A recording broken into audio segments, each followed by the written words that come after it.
Muy buenas, bienvenidos al canal literario Arge. Hay una anécdota ahí que cuentan que dice que Alfred North Whitehead ha dicho que toda la historia de la filosofía no es más que una nota al pie de Platón. Por eso hoy quiero leer a Platón. Acá tenemos su carita, una máquina de escribir. Qué linda edición este libro, ¿no? Este libro tiene una historia muy particular. Trabajaba en la construcción y una mañana de esas que hubo paros parciales de 4 horas, supongo que era por la muerte de un compañero que en paz descanse. Eh, entonces yo, en vez de quedarme en la obra o irme con los otros compañeros a hacer vaya a saber qué cosa, preferí irme solo y estaba recorriendo el shopping de la Terminal Tres Cruces acá en Montevideo. Y bueno, y en una librería encontré esta joyita que tiene Protágoras, Gorgias y la Carta Séptima. Precisamente ese libro es el que voy a leer ahora, Carta Séptima. Alianza Editorial, clásicos de Grecia y Roma. Ah, por ello. Bueno, voy a leer hasta que aguante. Como me pasó hace pocos días con el cuento de Mauricio Figueroa, que me quedé dormido. Ahora voy por el segundo café. Son las 11:15 de la noche del 5 de febrero de 2024. Vamos a ver si tenemos la polenta y si aguanta esta bicha acá. Vamos arriba. Dice así. Escucho Metallica.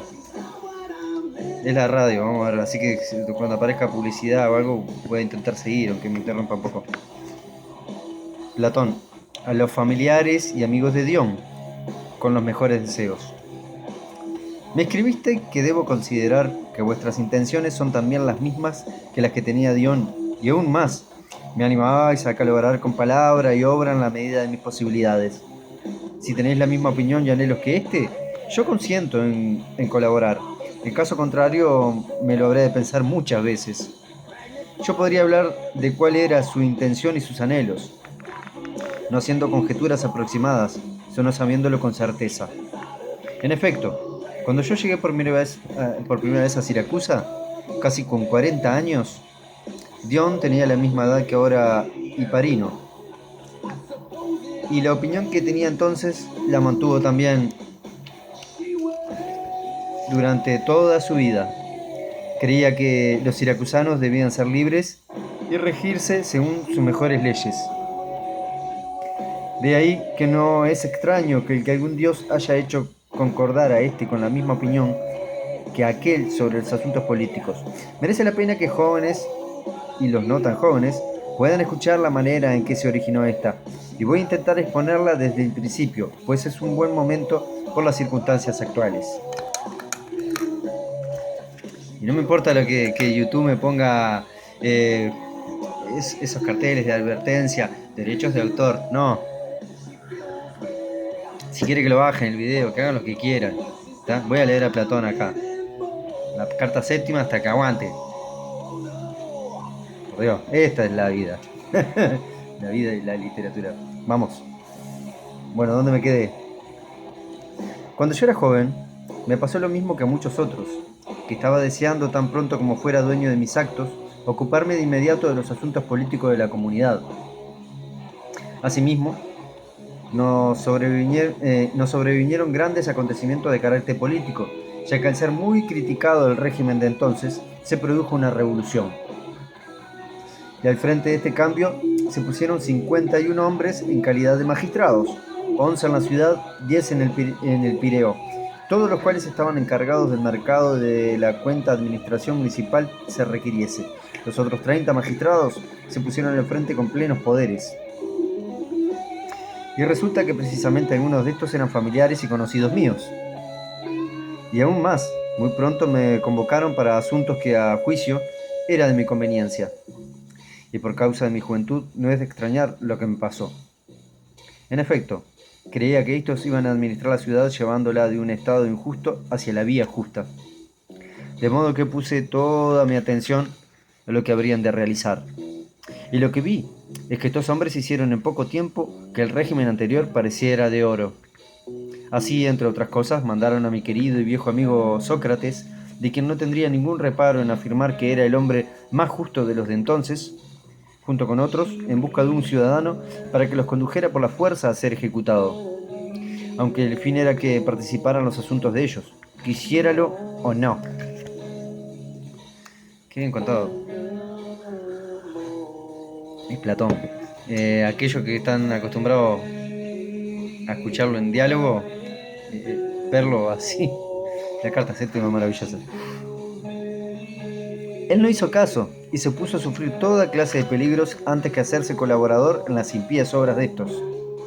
Al contemplar pues todo esto y aún otras cosas semejantes, no menos graves, me disgusté y me retiré de los malos de entonces. No mucho después se derrumbaron los 30 y todo el régimen de entonces. Y de nuevo, aunque de manera más reposada, me arrastró igualmente el deseo de dedicarme a la comunidad y a la política.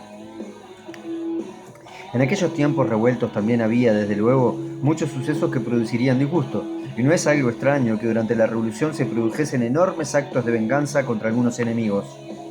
Con todo, los que entonces se repartieron hicieron uso de mucha moderación, y por alguna nueva aventura, algunos de los gobernantes llevaron a nuestro compañero Sócrates a los tribunales, proponiendo la acusación más impía y la que en menor medida atañía a Sócrates.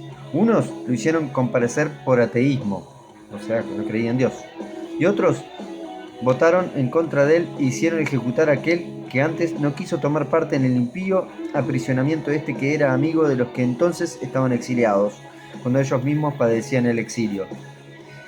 Al examinar yo estas cosas y a los hombres que se dedicaban a asuntos políticos, así como las leyes y las costumbres, cuanto más profundamente lo estudiaba y más avanzaba en la edad, más difícil se me hacía el realizar una buena administración política, pues no es posible realizarla sin amigos ni compañeros de confianza. Y no es fácil encontrar a quien lo sea, dado que nuestra ciudad ya no se administraba dentro de las costumbres y prácticas de nuestros padres, que era imposible hacerse con otros nuevos sin más complicaciones y que también las leyes escritas, como las costumbres, se habían echado a perder. Y esto había avanzado tan asombrosamente que yo, que estaba al principio lleno de enormes ansias por dedicarme a la comunidad, al fijarme en todo esto y ver que no tenía ni dirección ni sentido, acabé por sentirme trastornado. Pobre Platón, ¿no?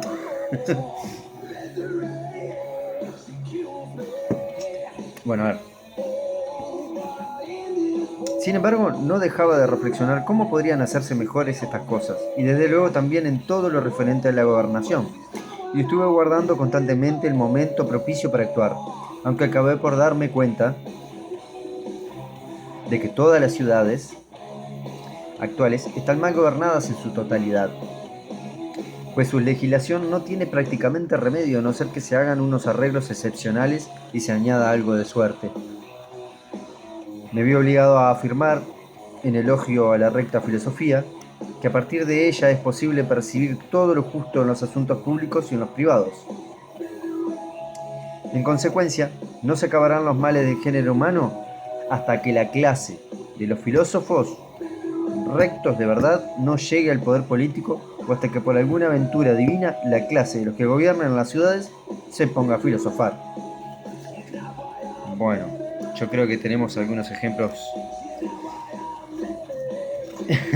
No quiero hacer mención, pero creo que algo de esto está sucediendo hoy en día. Se cumplió tu sueño, me parece, Platón. Vamos a ver. Con esos pensamientos partí hacia Italia y Sicilia, cuando hice mi primer viaje. Al llegar, el estilo de vida que allí se daba en llamar feliz, rebosante de banquetes a la manera italiana y siracusana, no me gustó nada en absoluto. Vivir saciándose 2 veces al día, no acostarse nunca solo por la noche, ni cuánta actividad conlleva ese género de vida. Claro. Ay, ay, ay. O sea que 2 comidas por día ya era demasiado para Platón. ¿Qué más dice? Tenía que dormir una siesta. ¿Y qué más? Ni cuánta actividad lleva ese género. Claro. Está diciendo que estaba para la joda. Pues a partir de estas costumbres, ninguno de los hombres bajo el cielo podría ser jamás juicioso al conducirse así desde pequeño, que nadie está templado así con una naturaleza tan extraordinaria, ni llegaría a ser prudente, y por supuesto lo mismo que se aplicaría a cualquier otra virtud. Tampoco se mantendría firme en la ciudad según sus leyes, de cualquier clase que sean. Si los hombres creen que deben consumir todo hasta el exceso y consideran además que deben estar ociosos Hasta por la completo. medianoche, metal inoxidable. Bueno, arrancó la música enseguida, dijo metal inoxidable y arrancó. Bueno, ¿dónde estaba? Tampoco se mantendría firme en la ciudad según sus leyes, de cualquier clase que sean, si los hombres creen que deben consumir todo hasta el exceso y consideran además que deben estar ociosos por completo, salvo para festines, bebidas y para los fatigosos esfuerzos por los placeres carnales. Platón, qué juicioso, ¿no? Es forzoso que estas ciudades jamás acaben con la rotación de tiranías, oligarquías y democracias, y los que estén en estas como gobernantes ni tan siquiera podrán soportar escuchar el nombre de un régimen justo e igualitario. Bueno, yo no sé si se sabía, pero Platón era lo que actualmente decimos algo comunista, ¿no? Así que, bueno, un estudio más o menos bastante, eh, un estudio bastante interesante hay en La Sociedad Abierta de sus Enemigos de Popper, que habla sobre el comunismo de Platón. O sea, él lo llama el colectivismo, algo así. Hay que leerlo. Vamos a seguir con la carta séptima. Me perdí. Por hacer comentarios en la lectura. Y por supuesto lo mismo que aplicaría a cualquier otra virtud. No, la vida. Pues a partir de estas costumbres ninguno de los hombres bajo el cielo podría ser juicioso al conducirse así desde pequeño, que nadie está templado así con una naturaleza tan extraordinaria, ni llegaría a ser prudente y por supuesto lo mismo que se aplicaría a cualquier otra virtud.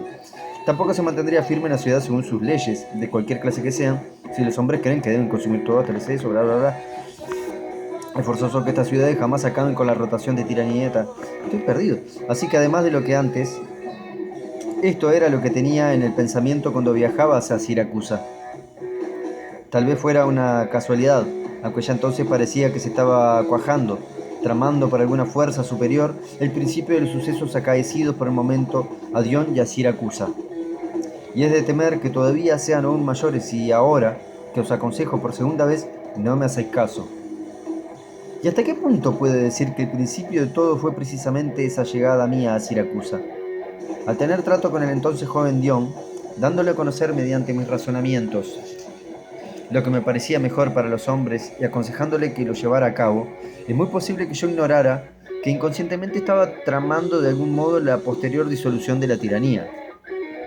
Y es que Dion, en efecto, con tener gran facilidad de aprendizaje para cualquier cosa y también para las enseñanzas que en ese momento recibía de mí, me prestó una atención tan viva y dispuesta como ningún otro joven de los que yo traté y quiso vivir el resto de su vida de un modo distinto al de la mayoría de los italianos y sicilianos, puesto que estimaba la virtud muy por encima del placer y de cualquier otra molicie.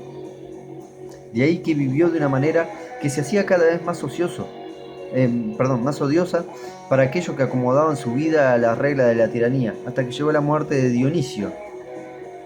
Después de esto, pensó detenidamente que esta manera de pensar, que poseía por haber recibido las enseñanzas correctas, no solo había surgido en él, pues al observar se dio cuenta de que ésta también había surgido en otros hombres, no muchos, pero desde luego sí en algunos, y se pensó que Dionisio podría ser uno de ellos, si los dioses así lo disponían, y que por otra parte, una vez sucedida esto, su propia vida y la de los demás siracusanos pasaría a ser de una felicidad inimaginable, y además de esto, creyó que yo debía ir lo más rápido a Siracusa a toda costa para colaborar en estos planes, y que recordaba cómo nuestra común relación había motivado con facilidad su anhelo por una vida más excelente y más cabal.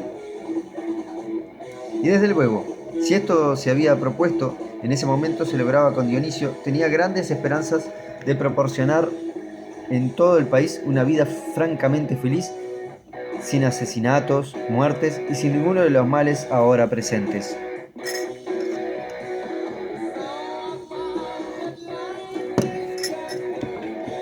Teniendo estas rectas intenciones, logró convencer a Dionisio para que me mandara a llamar. Y él mismo en un mensaje me robó... A ver, esto no es que le mandaba... Estamos hablando de hace 2400 años atrás, ¿no? No es que le mandara un mensaje de texto, un WhatsApp, no. Mandar un mensaje requería tal vez meses de navegación, en tempestades, y, yo qué sé, pasar acantilados, atravesar desiertos, mares, selvas, tribus salvajes, animales y fieras, todo lo que se puedan imaginar, ir a pie, a caballo, en burro, en barcos hechos pedazos, enfrentarse a los piratas. Bueno, imagínense, y el mensaje capaz que iba escrito en un papiro, ¿no? En un papiro, en un pedazo de pergamino, en una piedra, no sé. ¿Está? Las comunicaciones no es la de hoy en día, eso es lo que quiero decir. Que obviamente esto ha llevado... Bueno, van 15 minutos de grabación, tengo hasta 29. No voy a leer todo el libro, que son un montón de páginas, pero bueno, al menos vamos a avanzar todo lo que se pueda. Después búsquenlo. ¿Está? Ya lo recomendé. Carta séptima de Platón. A leerlo. ¿Y dónde estaba? Tiene estas rectas intenciones, logró convencer a Dionisio para que me mandara a llamar, y él mismo en un mensaje me rogó que me presentara lo más rápido a toda costa, antes de que otros, allegándose a Dionisio, lo desviaran hacia otro tipo de vida que no fuera el mejor. Me rogó diciendo lo siguiente, por más que sea largo de contar.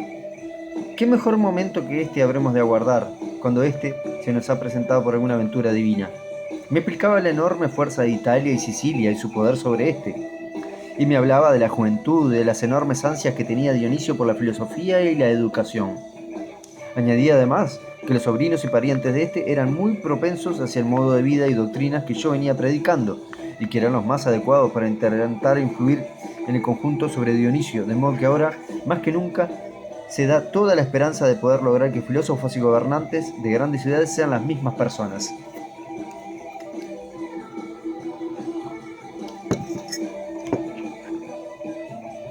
Con estas razones y otras muchas semejantes me requería, pero en mi propia opinión guardaba recelos sobre los jóvenes, por cuanto a lo que pudiera acaecer, ya que los anhelos de estos son veleidosos y cambian de parte con frecuencia. Con todo era consciente de la seriedad natural del carácter de Dion, que ya tenía una edad mediana. De ahí que al reflexionar yo sobre esto y estar muy dudoso sobre si habría de hacerle caso y ponerme en camino, o qué debía hacer, me decantaba finalmente por aquello, pues si debiera intentarse alguna vez poner en ejecución estas ideas sobre las leyes y el gobierno, era justo ahora el momento de intentarlo, dado que me bastaría con convencer a un solo hombre y hubiera logrado ya la suma de todo bien. Qué lindo, ¿no? Me bastaría con convencer a un solo hombre y hubiera logrado ya la suma de todo bien. Me gusta. Llevándose estas intenciones tan arraigadas, partí de mi casa.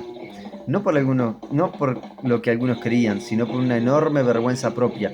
No fuera a considerarme yo a mí mismo como uno de esos que van por todas partes, sin más que él mismo son, sin voluntad para emprender nada de provecho. Pero ante todo, porque daría la impresión de que traicionaba la hospitalidad y la amistad de Dion en un momento extremadamente crítico para él. Y en consecuencia, si le pasara algo y desterrado por Dionisio o por cuantos enemigos tuviera, viniera huyendo junto a nosotros y preguntara: Platón, vengo a ti exiliado, no por falta de soldados ni por carecer de caballería para defenderme de mis enemigos, sino por falta de razones y argumentos con los que yo sabía que tú eres capaz de causar hacia el bien y la justicia a los hombres jóvenes y aunar a todos ellos en amistad y camaradería duradera. Ahora, en carencia de esto de ti dependía. He abandonado Siracusa y aquí me tienes presente. El oprobio que te has hecho encima por esto mío es mínimo. Pero, ¿y la filosofía? De la que haces encomio constante y de la que afirmas que está desvalorizada por todos los demás hombres, ¿cómo no va a haber sido traicionada esta justo con lo mío por cuanto a ti dependía? Y por casualidad hubiésemos estado viviendo en Megara. Megara era una ciudad doria próxima a Atenas. Esta es una nota al pie, ¿no? Aquí se reunieron los amigos y discípulos de Sócrates a su muerte. Ahí va. Sin duda habría venido a mí para socorrerme en lo que te hubiera podido, o te hubiera considerado a ti mismo como el más vil de los hombres. Y así que ahora, al poner como excusa la duración de la travesía, incluso la magnitud y lo penoso del viaje. ¿Crees que así vas a poder librarte de que te tenga fatal considerado? Te equivoco por completo. Si me dijeras estas cosas, ¿qué respuesta podría dar yo con el decoro ante esto? Ninguna. Así me puse de camino al pensar que era lo más razonable y justo en la medida de lo humano, y de estas consideraciones abandoné incluso mis propias ocupaciones, que no eran despreciables, y me encontré bajo una tiranía que no parecía la adecuada ni para mí ni para mis doctrinas. Metal inoxidable en Radio Futura. Otra vez. Me quedan 9 minutos, vamos arriba. A ver qué más podemos leer en 9 minutos. Con mi partida, me liberé de mis obligaciones para con Zeus hospitalario y cumplí irreprochablemente la parte que me correspondía como filósofo, que se habría visto censurada si por comodidad o cobardía me hubiera hecho partícipe de una vergonzosa deshonra. Al llegar, pues, no debo explayarme, encontré la corte de Dionisio totalmente plagada de disensiones y de calumnias contra Dion en la cuestión de la tiranía. Estaba visto. Por consiguiente, yo lo defendí en la medida de lo posible, aunque bien poco podía.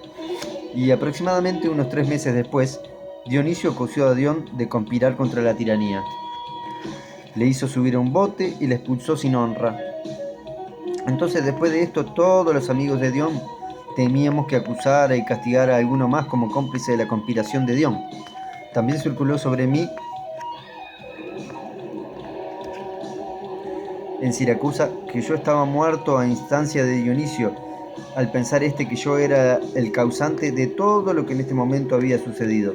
Pero él se dio cuenta del estado en que todos nosotros nos encontrábamos y temiendo que el miedo se volviera en algo más grave, nos recibió a todos como cordialmente, y más aún, a mí me daba ánimos y me repetía que debía tener confianza y me rogaba que me quedase a toda costa. Y es que mi partida no le hubiera sido de interés, pero sí mi permanencia. Por ello precisamente hacía como si me lo rogasen encarecidamente. Pero ya sabemos que los ruegos de los tiranos están entremezclados con coacciones. En efecto, este dispuso todo para evitar que embarcara. Me hizo conducir a la Acrópolis, donde me alojó. De ahí ya ningún navegante me habría sacado, no solo por impedirlo Dionisio, sino porque no era posible a menos que él lo ordenase personalmente, enviando uno y dándole órdenes de que me sacase. No había mercader ni oficial de los de vigilancia de fronteras que hubiera permitido que partiese solo sin detenerme al momento y mandarme de nuevo junto a Dionisio, en especial al haberse ya extendido junto a la noticia contraria a la de antes, que Dionisio estimaba de manera extraordinaria a Platón. ¿Y cómo era eso posible? La verdad sea dicha, según pasaba el tiempo, a medida que iba haciéndose a mi manera de ser y a mi carácter, me iba estimando más y más. Y quería que yo le elogiara más a él que a Dion, y que lo considerara como un amigo mucho más íntimo que aquel, y ponía un empeño extraordinario en ello. Con todo, no se atrevía con la mejor vía para lograrlo, si es que llegaba a lograrlo. Esta era precisamente familiarizarse y tener trato conmigo al ser mi discípulo y oyente.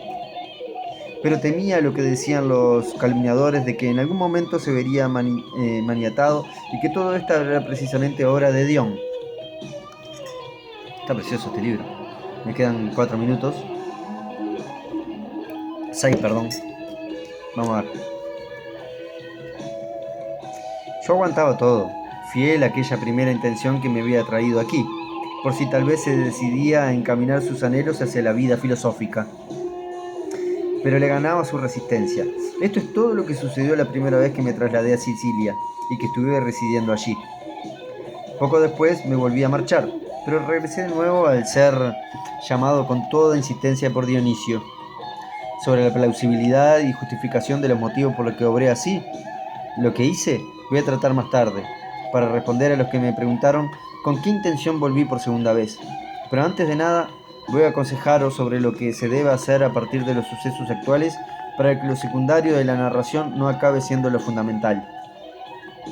Y tengo que decir lo siguiente, que cuando un hombre enfermo, que además sigue un régimen dañino, recibe el consejo de que lo primero que debe hacer por su salud es cambiar su género de vida y está dispuesto a obedecer, entonces puede seguir recibiendo otras recomendaciones. Pero si no está dispuesto, yo consideraría como hombre entero y médico el que rehúye de prestar consejos similares, mientras que por el contrario, si prosiguiera con ello, lo tendría por poco entero y por un incapaz. Y precisamente lo mismo vale para la ciudad, independientemente del número de sus jefes, Si al avanzar por el camino recto de su gobierno como conviene, requiere algún consejo sobre cosas de su conveniencia, es propio de un hombre sensato dar consejo sobre estos asuntos.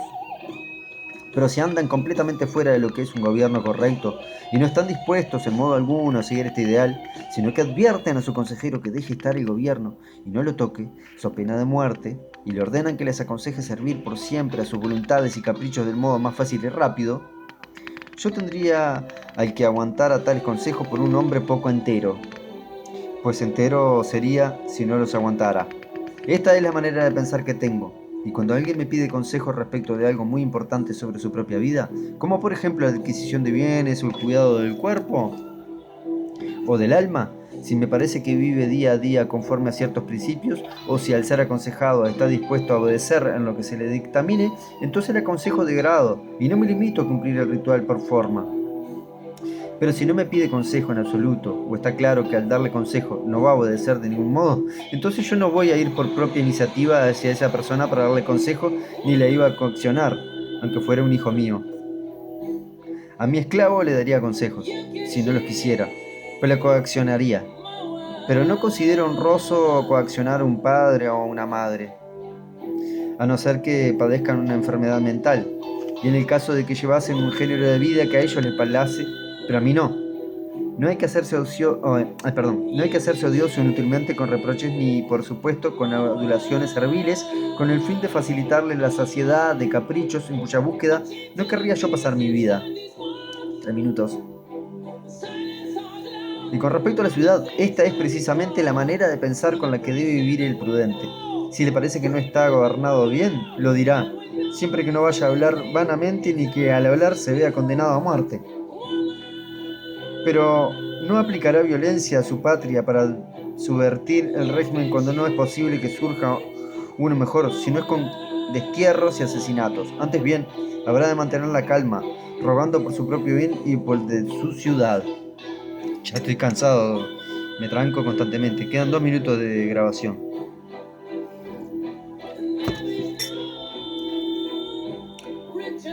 Os podría seguir dando consejos de esta manera.